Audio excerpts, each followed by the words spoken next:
What's up, gang? Welcome back. Welcome back. Theme Park Gangster back in the building. My name is Dan. I'm here with Juliana, aka Rude, and we're here for a special, spooky, exciting episode. So in this video, we're going to discuss details and tricks on how to navigate HHN if you're afraid. The great thing about HHN is full of fun stuff that you can do besides just go into the houses and get scared. So let's get into it.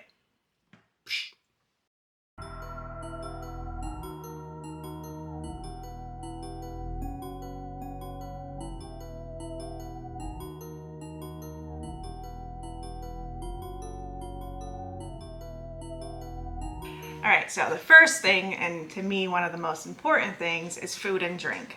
So the great thing at HHN is that they have theme booths during the event. So, obviously, the booths themselves are themed really well. Um, the Ghostbusters booth, it looks like a little bodega in New York City. Quiet Place, you walk through a nice dark alley, and when you place your order, the people that actually prepare your order, they point to little pictures so that way they're not really speaking because you have to be quiet, right? You don't want to get eaten. So I think the booths themselves are awesome, and then the food that you get is pretty well themed as well.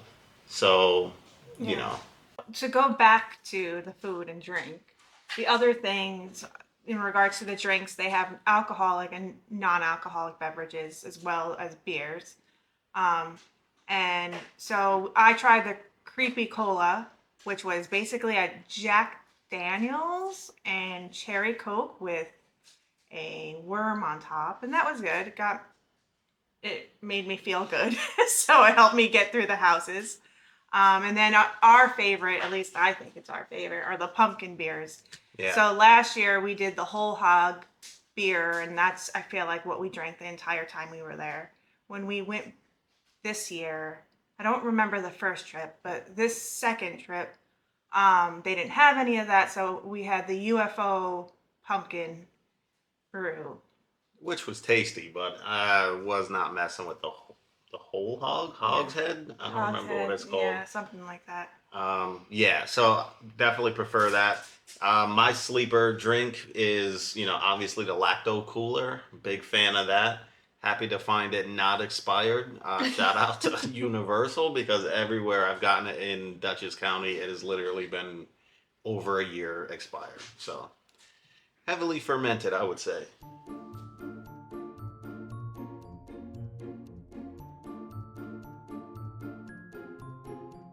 Tip number 2 is enjoying the atmosphere. As a fellow scaredy cat, I would recommend that you start at the scare zones, kind of to just ground yourself and help you get through the houses. Dipping your toes in the Dipping your water. toes in the water situation with the scare zones. And the great thing about the scare zones is you don't have to go directly into the scare zones. You can walk through on the sidewalks. So when you're on the sidewalk, it's kind of a safe space. The scare actors aren't allowed to scare you on the sidewalks. They might look at you, but they're not actually allowed to scare you on the sidewalks. One thing to be aware of is that the scare zone, which this year was the swamp, there is no sidewalk.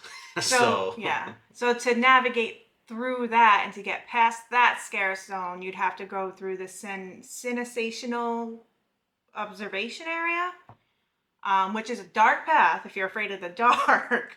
But it will get you and it cuts straight across, so you won't actually have to walk into that scare zone. So this year there were 5 scare zones.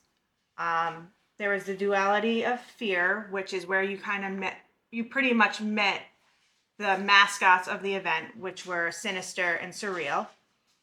Then you had the Demon Queen's scare zone, which is Surreal's, I guess, home. And Surreal is the guardian of psychological torment. So when you walk through that zone, that's kind of supposed to be the vibe you're getting. Then when you go through the Torture Fair, which is kind of a Renaissance fair themed scare zone that shows people getting tortured. This is Sinister's scare zone, and she is the guardian of pain. And so throughout that entire zone, you just see people being tortured, mutilated. It's kind of, for me, it's pretty intense. The rough part about that scare zone is the audio because it's literally just people screaming the entire night. Yeah, it's definitely, especially if you have sensory issues like myself, it's definitely a lot to take in for hours. So yeah.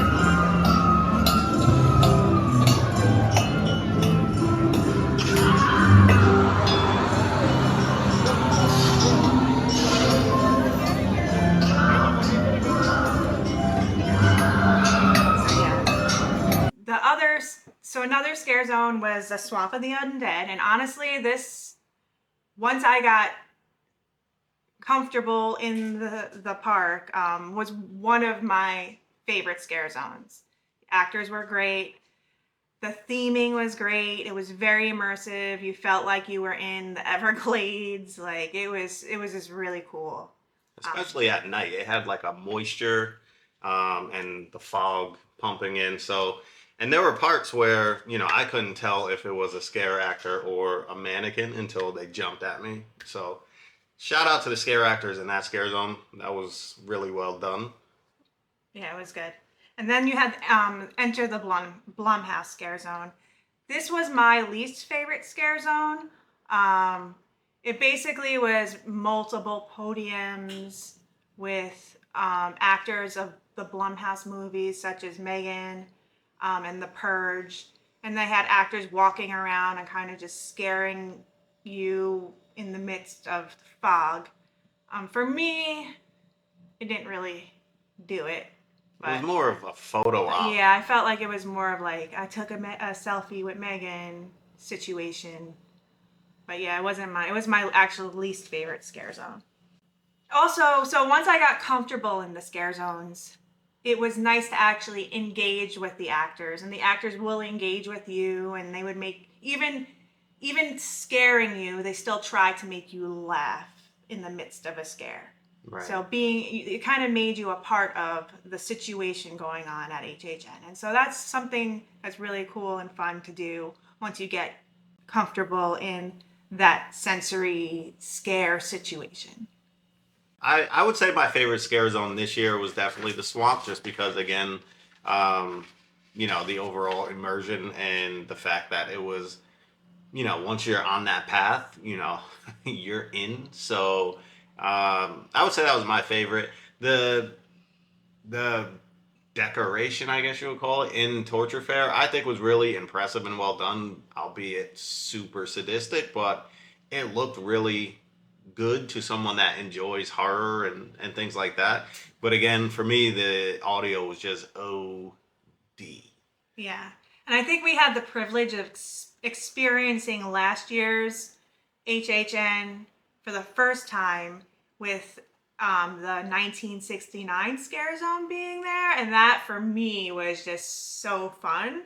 So it was kind of I was expecting it to be like another experience like that. Like you had the screams during that scare zone last year, but you still had the music on top of it. Amazing. And yeah, so. Summer of love and torture.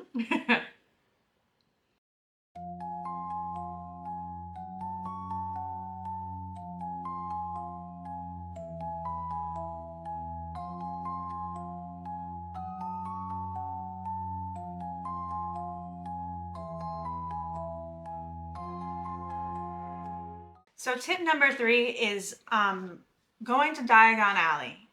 Last year, Diagon was my safe space. I was really afraid the first night we went to HHN, and so I spent a lot of time here. And it's like a perfectly eerie atmosphere. It's super innocent, but yet scary.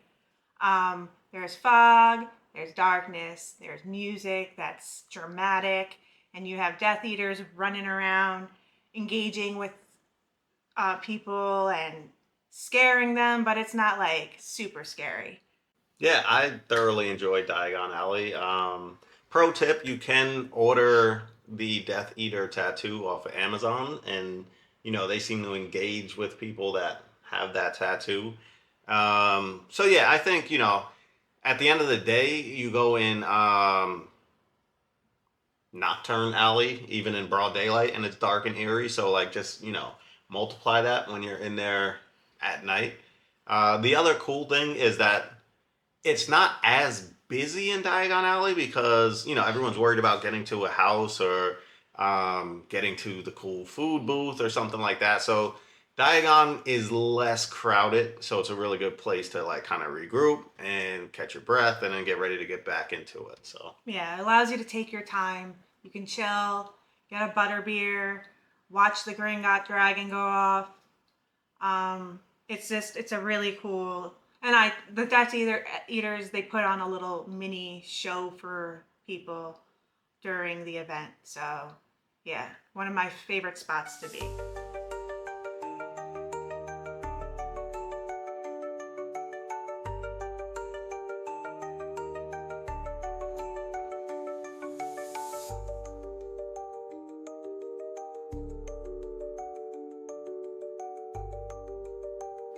So next is the Nightmare Fuel show. That's number 4. And this is a burlesque type show. It includes pyro and acrobatics, dancing. This year, the theming was a nocturnal circus. And it was a pretty extraordinary show. Dancers and trapeze artists were super talented. It was very engaging and definitely worth the wait. I feel like we had to wait a bit online to get in, but it was well worth the wait. well, pro tip, right? Because we got there right before the show was starting. Little did we know that you would have I don't know why we didn't figure this, but there was a gigantic line. So you got to get there at least a half hour, 45 minutes before the next show, because you're not going to just walk in. Yeah, it caps out too. It does fill up fast. And there's several shows throughout the night. I don't know the exact times, but yeah, they're usually posted on the Universal app. And the show is about 25 minutes long, and it's great. I definitely recommend it. It distracted me from feeling nervous and afraid. It was a great show. Shout out to that team member that when everyone, I don't know if you would call them an usher or what, but once everyone was seated, and they dropped the My Chemical Romance Black Parade song, this team member went in, getting the crowd hyped. So shout out to you, anyone that has been this year. I'm sure you've experienced this also. There was definitely one team member that deserves a bonus for getting the crowd ready for Nightmare Fuel. Big time.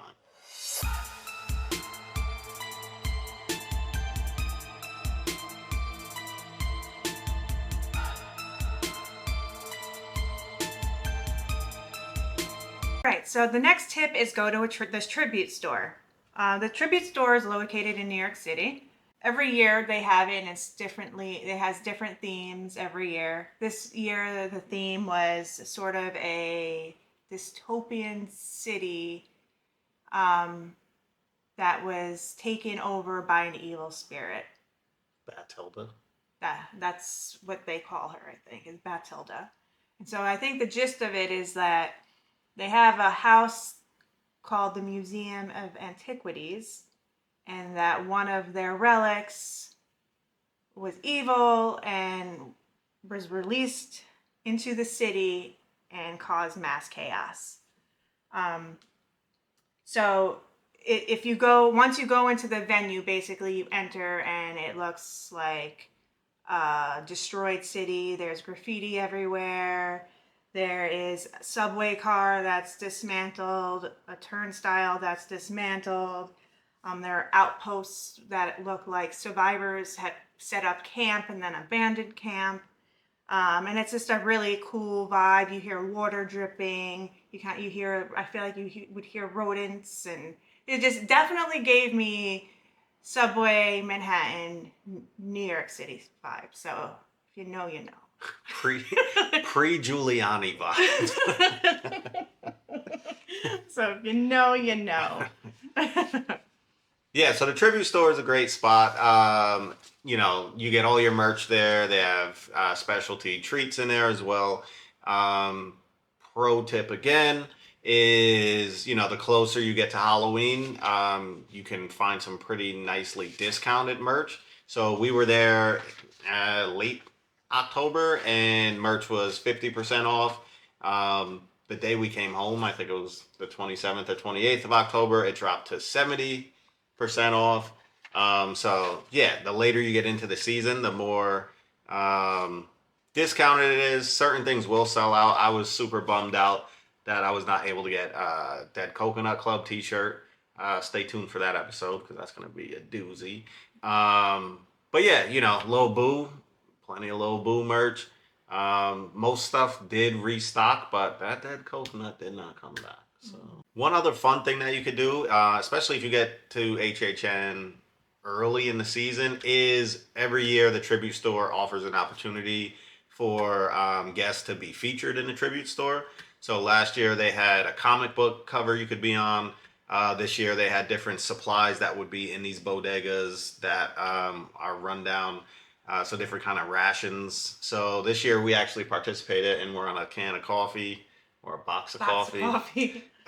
So yeah, it's just another fun way to, be engaged with Universal. One of the things I love about Universal is you can really be a part of it, and it's throughout the year because in the summer, not to go on a tangent here, but in the summer tribute store, which this year was like a old school Blockbuster-esque video store, you could have put yourself on a video cassette tape. So again, they do fun things that, keep guests coming back.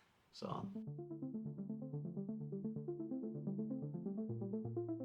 Okay, and so here are some extra tips specifically to going into the houses. So definitely for me, I would recommend start with something scary that you're like really nervous about going into.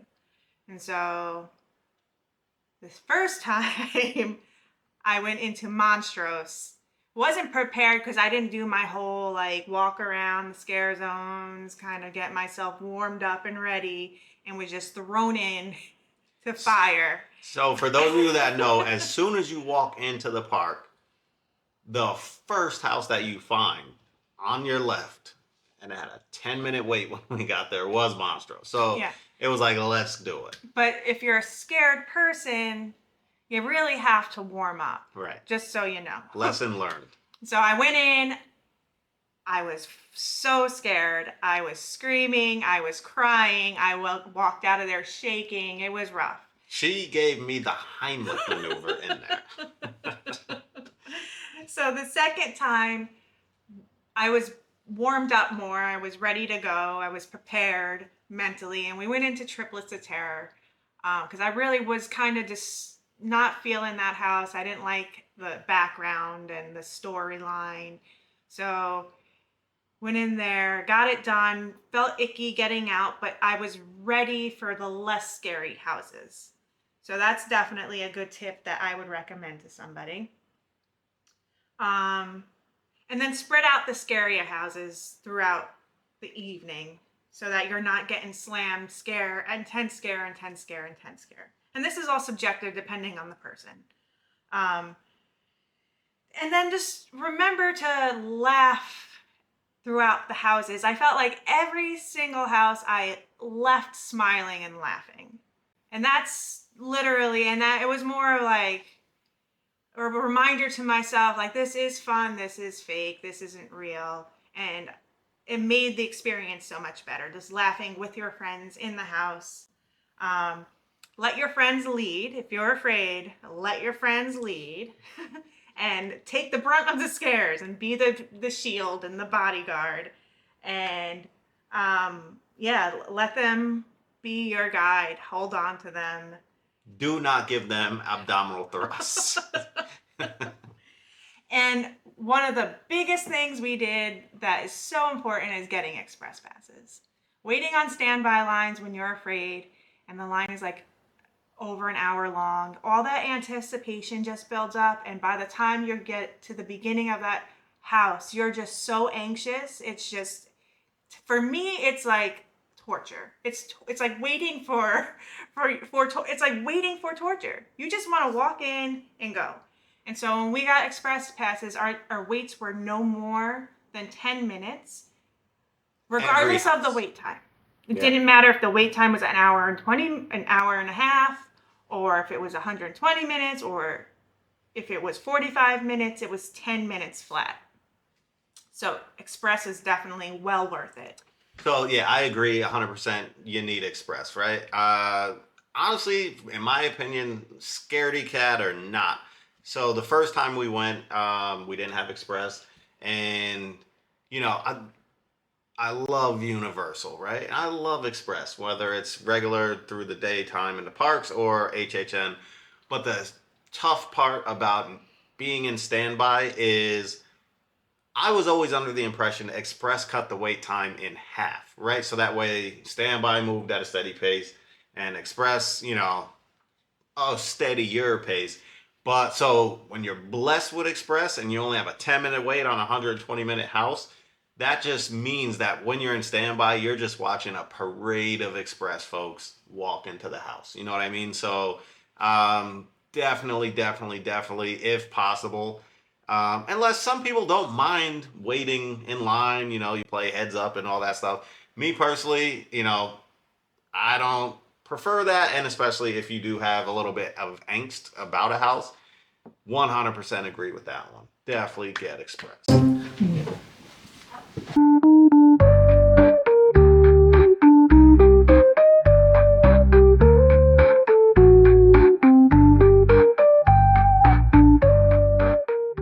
So when it's all said and done, just be proud of yourself, even if you just get through one house.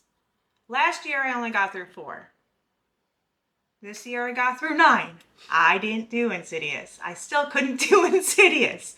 I watched grown men cry coming out of Insidious. I can't do it. So, I'm still proud of myself. That's a huge accomplishment for me to get through 9 of those houses. And my goal next year is going to be all 10. End of the day, it's okay if you just get through 1, you get through 10, or you get through none and you just chill and you hang out and you experience the event besides the houses. And then just enjoy yourself. End of the day, all of it's a win. So, yeah. What do you think? Yeah, again, I think the vibe there is great. The theming is great. The food is typically delicious. Obviously, there's always going to be a couple curveballs in there, but I think at the end of the day, it's just a really good time to spend with your friends, laughing, looking and taking in all the sights and the sounds. And yeah, if you're a fan of horror, you're gonna love it. If you're a little iffy about it, take the advice of Rude and follow these steps and tips, and you'll be fine. At the end of the day, it's not a contest as to who did the scariest house the most times. It's like, just have fun and relax and take it all in. There's a lot to take in. So we hope you found these tips helpful. We hope you enjoyed the video. Like we always say at this time, make sure you tell a friend to tell a friend. Like, comment, subscribe. Shout out to YouTube for putting this video up here, hopefully. And until next time, holla.